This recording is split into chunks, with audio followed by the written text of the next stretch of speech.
কোটা সংস্কার আন্দোলনের সঙ্গে জড়িত ৬ সমন্বয়ককে ছেড়ে দিয়েছে পুলিশের গোয়েন্দা শাখা ডিবি।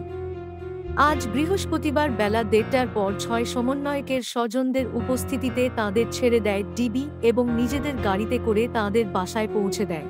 এই ৬ সমন্বয়ক হলেন নাহিদ ইসলাম, আসিফ মাহমুদ, আবু বাকের, নুসরাত তাবাসসুম, সার্জিস আলম ও হাসনাত আব্দুল্লাহ।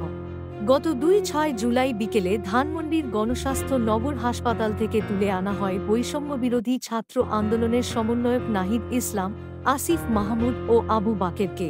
নাহিদ ও আসিফ তখন চিকিৎসাধীন ছিলেন, আর বাকের তাঁদের সঙ্গে ছিলেন। পরদিন সন্ধ্যায় সার্জিস আলম ও হাসনাত আব্দুল্লাহকে তুলে নিয়ে যায় ডিবি।